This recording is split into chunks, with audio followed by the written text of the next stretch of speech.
kati awo Naalongo mali mutufunga spindi ne Saalongo ayinza okubeera nga content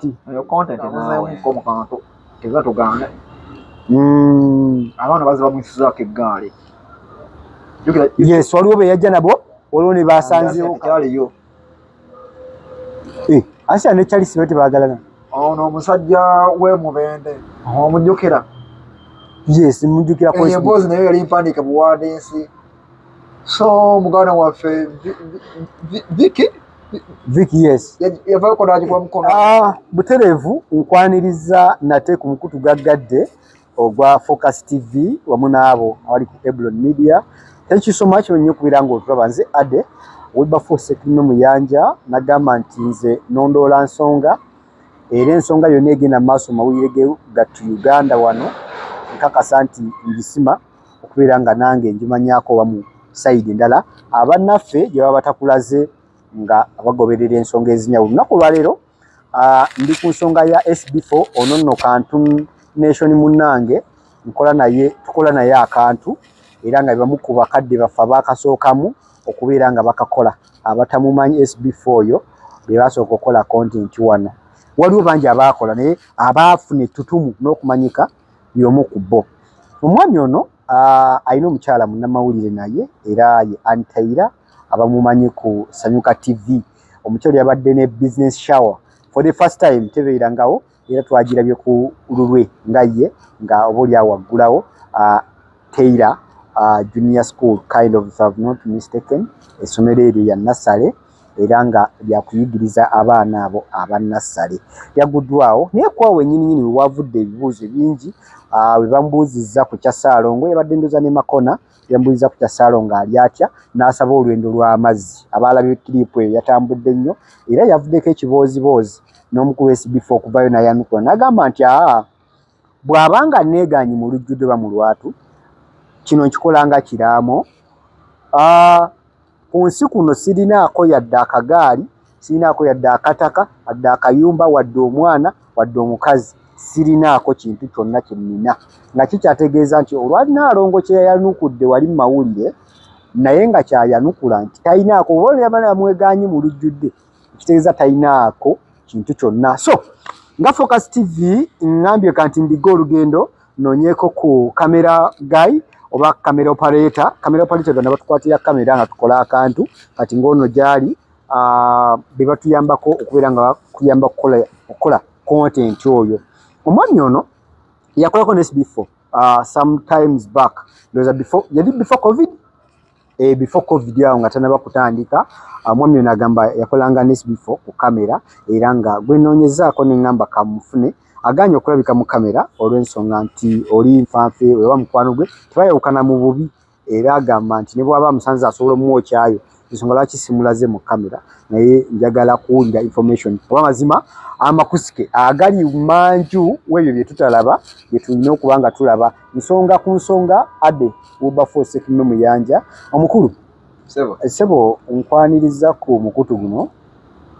era njagala obuuze ku bantu wadde tebakulaba naye kyankizo oba kyamukisa bulungi nti okkiriza okulaba nga naawe otubuulirako ku byomanyi. Amanya balamuseza abalabe b'emikoto gino Focus TV ne Eblon Media mugyebale gye mutuusaako engalo amanya obanga ogene soke ampita Mozelle. Okay. Esebo. Mozelle. Ofai bwe tulikozesa nga tuli mu kuinterviewinga wano. Okay. Ensonga z'SB4. Esebo. Ne mukazi we. Oba yali mukazi we. So okay. Mukazi we because ffe tukimanyi tebanavaayo officially tugamba nti bakoze ki bayawukanye era bivaawe byogerwa ne bijja nga bitwa. Njagala tubusigiremu ku kifaananyi engeri gy'omanyi abantu bano. Ebbanga lye bamaze bonna na biki engeri gye batambuzaamu obulamu bwabwe ffe abali mu mawulire eno bye tutalaba mmwe bye mulaba ababasemberedde. What is right and what is wrong kyekituufu na kyekikyamu ku ebyo tulaba ekituufu kiriwo baafunamuku obutakkaanya baayawukana naye zino kati ensonga ezitambula nze ŋŋamba banoonya kantu wali ku content ayinza okubeera nga content eyo content naawe nga bwe twalaba Shalom ne mukyala we anayikiza memanyi nja nnyo kuwa nga bwe twalaba Chicken n'omusambwa bayetyumba bafunye omwezi ennaku zino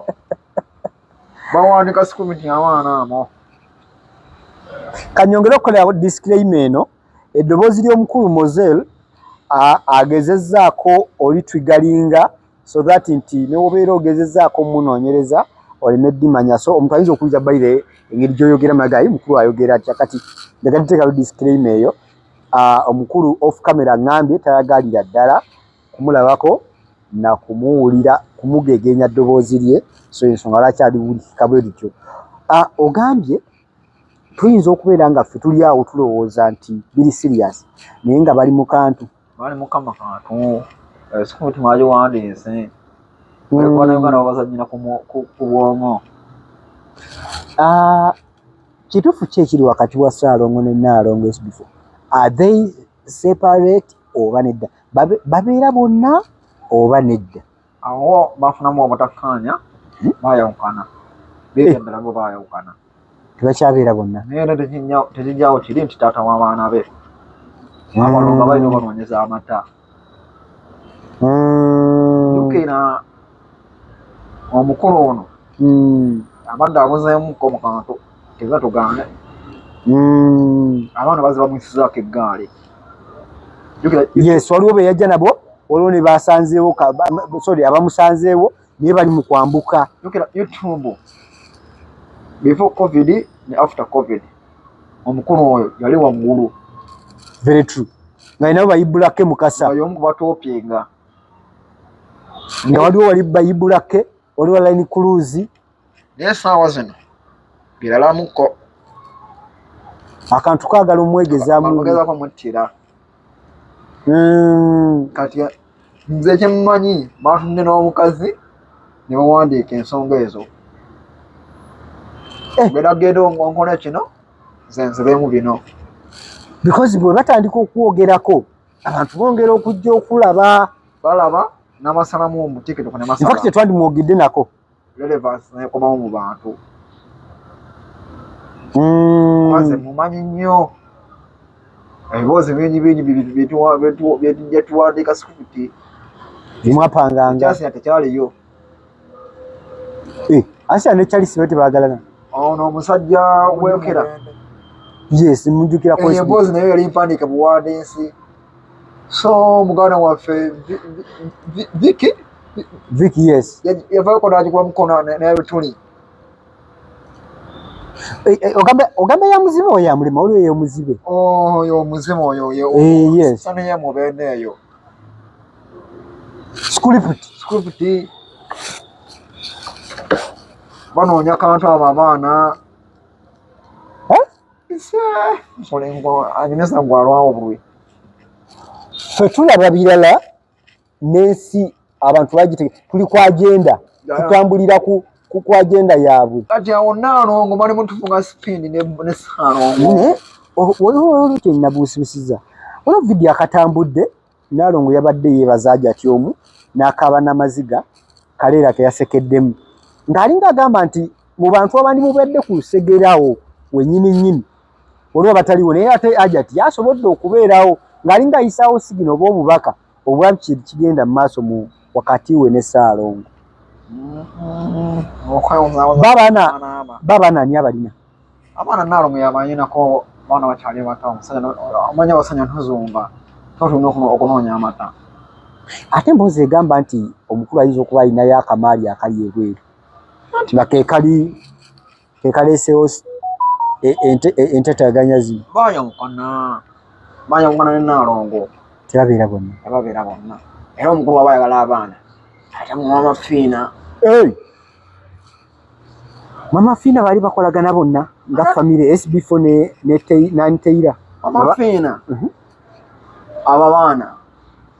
bamutwala nga maama waabwe nga omumanyi mama Fiina n'omutima gwe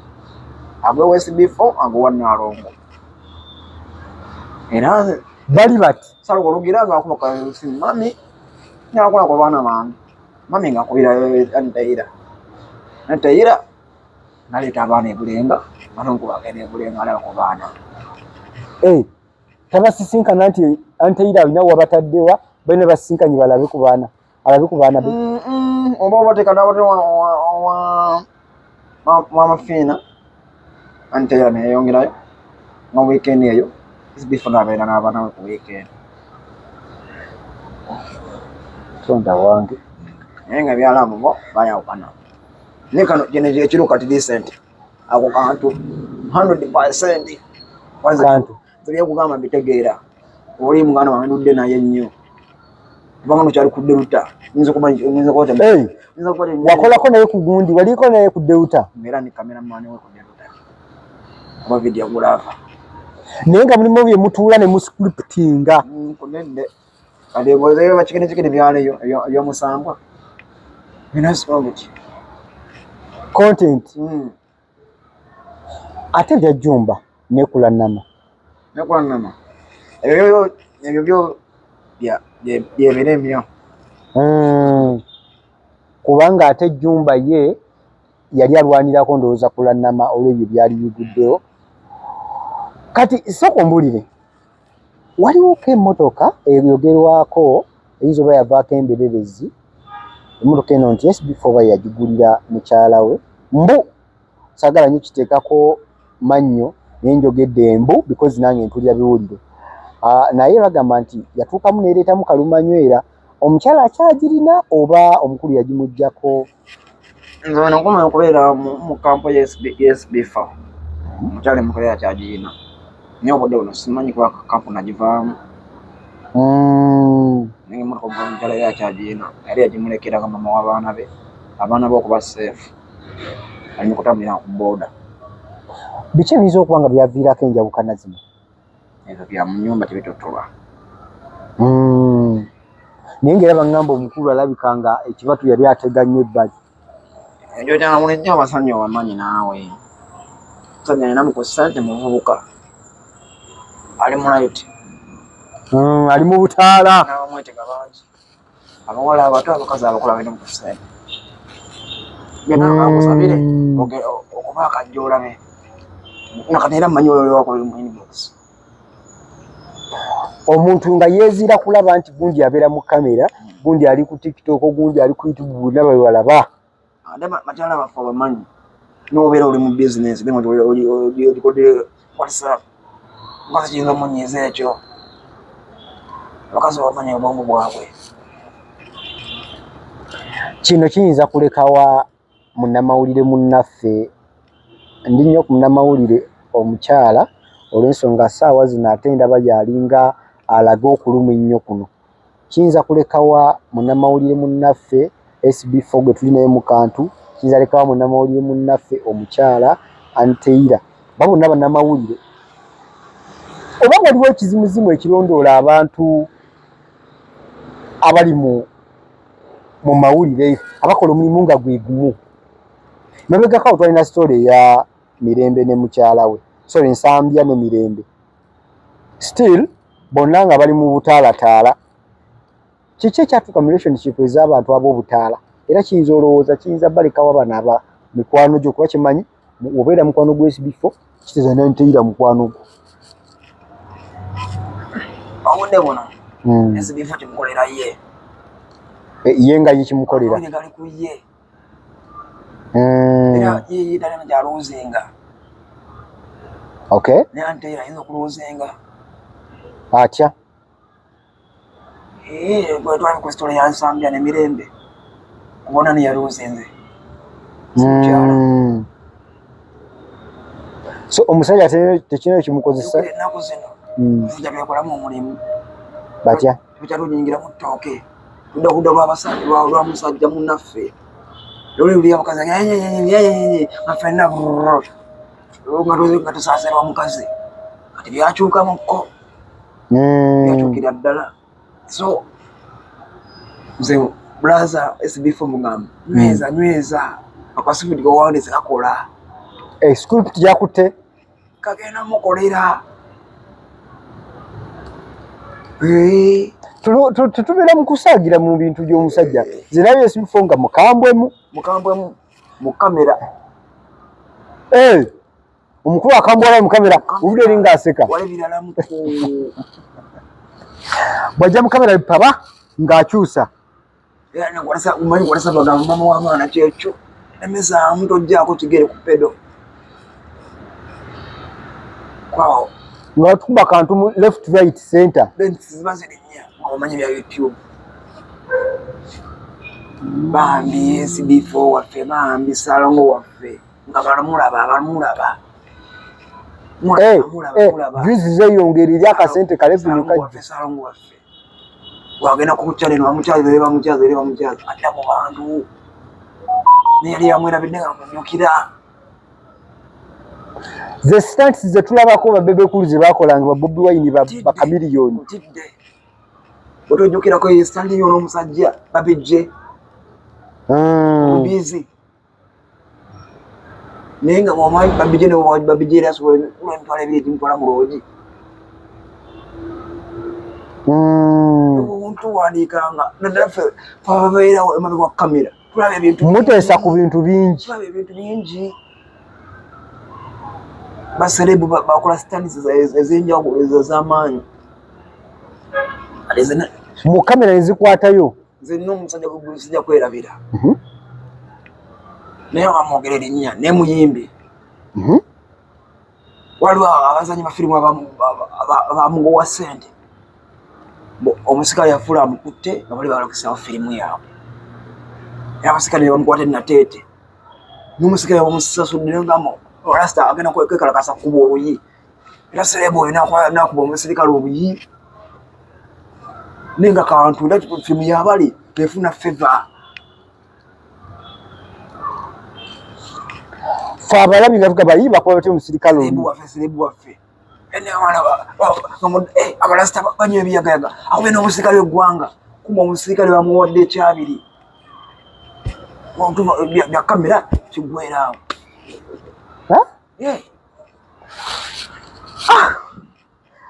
atugoberera ku mikutu gyaffe gino ali ku Focus TV wamu ne Ebron Media. Thank you so much okubeera ng'otulaba era olwala nnyo okubeera ng'otugoberera. Nkujjukiza bannaffe abateekamu kasente abagamba nti muweereze abantu eba Focus Event Service bagamba nti beeyune bakolere omukolo gwo gubeere talatibu era gubeere maŋŋa gubeere gumite ng'enjogera z'ebintu bwe zigamba so ng'ate bajja n'okuwa counseling and guidance ku ebyo by'okola ebintu eby'emirimu. Ngamba guidance and counseling wa nsonga nti abantu abamu musaana okubeera nga mutuuzibwa okubuulirira enkola y'emikolo entuufu. Genda ku Focus Event Service bale nga bakuyambako mu buufu obwo bakolere videography, photography, bakolere juice, bakolere entertainment, bakolere decoration era obeere ng'ofuna ekyo kyewandifunye. Abagala keeki ennungi empoomu ez'emikolo era naawe beeyune. Tujjukira nti tulina bannaffe aba Focus Graphics and Branding bagamba nti bawe omulimu gwo bakolere business card, bakuwe obutabo obwe business, bakuwe stickers, banners, bakuwe graphics yenna ow'ekika ekyenjawulo so nga ne bu corporate uniform oba corporate t-shirts nazo babanga bazikolerako mu buufu obwo. Otherwise tuli ku story eya SB4 era nga ndi n'omu ku ba camera operators be obulyawo byawukana naye naye ng'ate mu buntu tebayawukanya basigala bawuliziganya mu ngeri emu oba endala. Tuli ku story etambula eya Anteira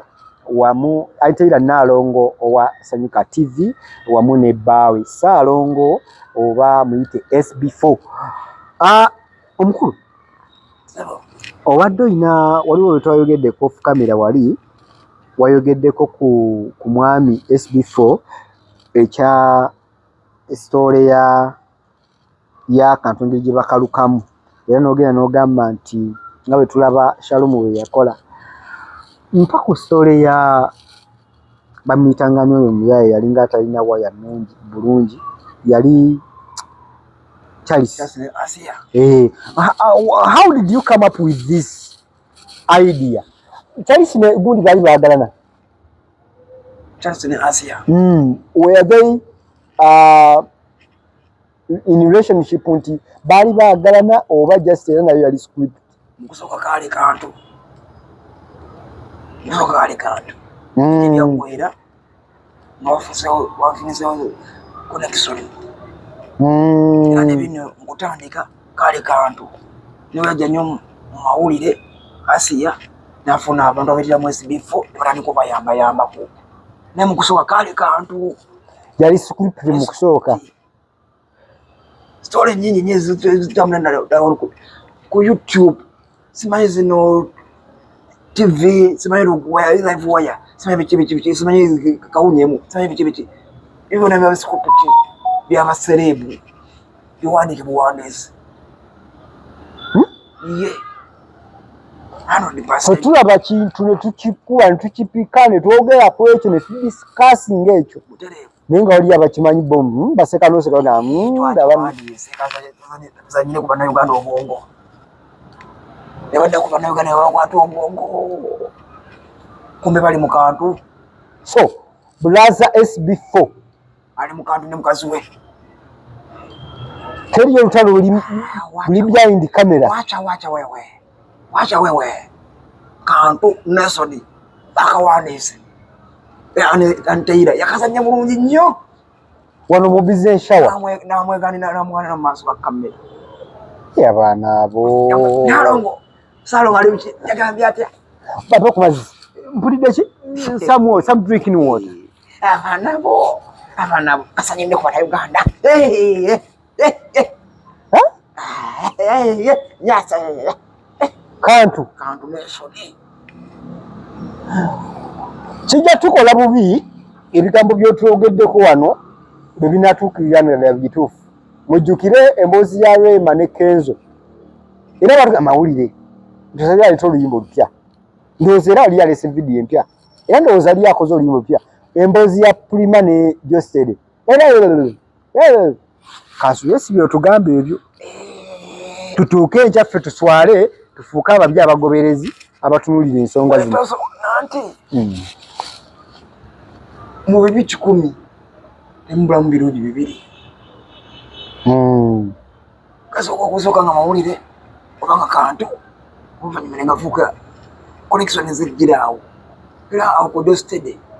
mukuta oluyimba tolaba nga bamukola bamuti ku poliisi kumbe agenda kuta vidiyo nze omu yalaba ku kifaananyi ekyo nga Josted bamukutte poliisi bamuyingiza mu kadundi naye twagenda okizula nga yali video shoot nate oluyimba abaana baserebu beekola ebintu ffe tubeera eno tulowooza ebituufu basasula n'okusasula n'enkalu bazigaba wabora yakujja kutobera kuba empye nakwentwala 5 nakwentwala jakkube wawulire nga tambula musajja alina empisa embi dokita alina empisa embi ali kumena ababoda n'abakuba kantu ng'oboda bamukyeza dda ssente twala 5 kwa boda omukuba n'olinnya nako piki jangu wa boda ewiki enamba yasula emitwalo 10 amuwadde emitwalo 5 nekasenezagala okusasula looni agamba kuba oluba oluyuze mpaka okuba naga ateewo ne wano omuwadde ssente mutadeko ne mudumlight ebamulaba so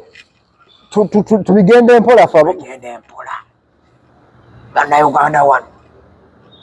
basobola nakwefumita ebiso naye nga biifu bateekawo biifu yakufuna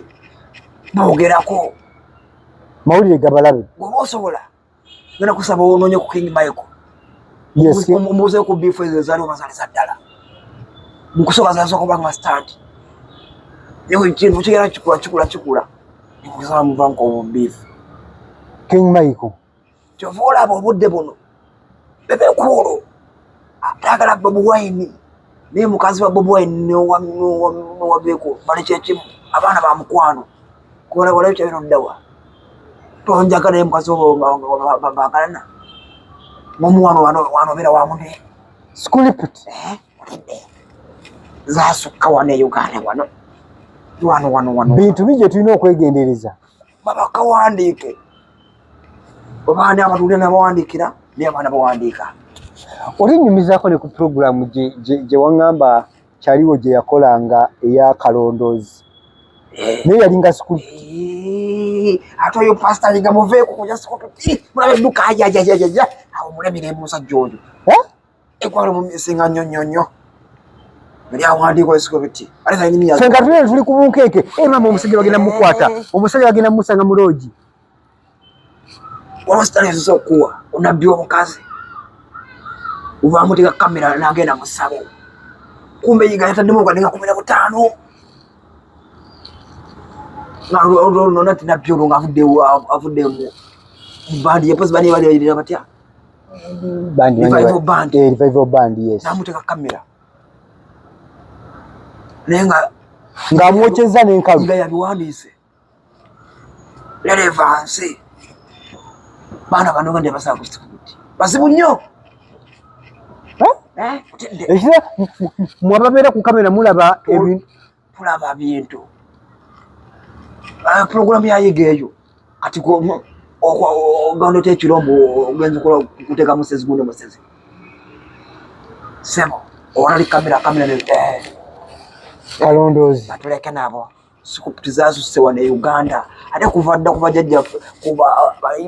bali abasookera ddala sikuputi bazannyanga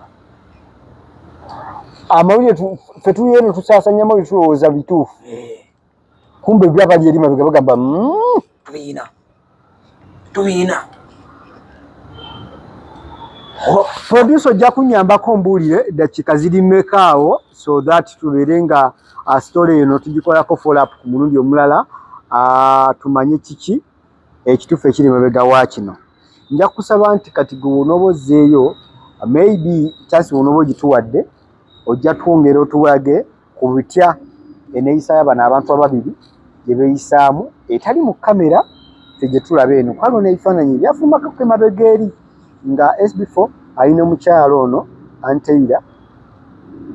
balina bye bali mu kwogera ku kavidiyo akamoto kavidiyo kanalayo ku TikTok naye nga amusuubiza ensi n'eggulu. Nja kwagala ensi mpaka weerisaanawo byonna ebyo tujja kwongera tubisime tulabe butya oba oliawo kituufu kiri ki n'ekitali kituufu tukimanye. Tetuyinza kubanga tusuka wano okuleka ng'olina akatalekeka koobadde zitalekeka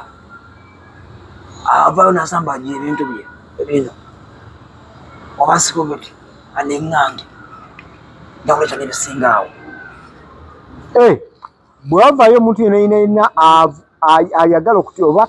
ayisa amaaso mu byeyogedde oba agamba nti si bituufu abityoboola oli redde okuwaayo bwino omulala aneŋŋange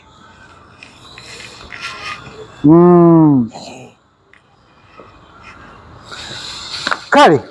gwabadde alaba emikutu gyaffe gino okuva gye twatandikidde mpaka wano webale nnyo okubeera ng'olaba nkwebazaako ensusso wakkiriza okubeera ng'olaba Focus TV olaba Edward Media wamu n'emikutu emirala egy'enjawulo. Thank you so much kyokola kyamaanyi nnyo olunaku leero nkusiibulidde wano tujasinkana mu vidiyo ezijja mu maaso awo kanjagalize kyonjagaliza nange kyenkwagaliza otherwise for now bye bye.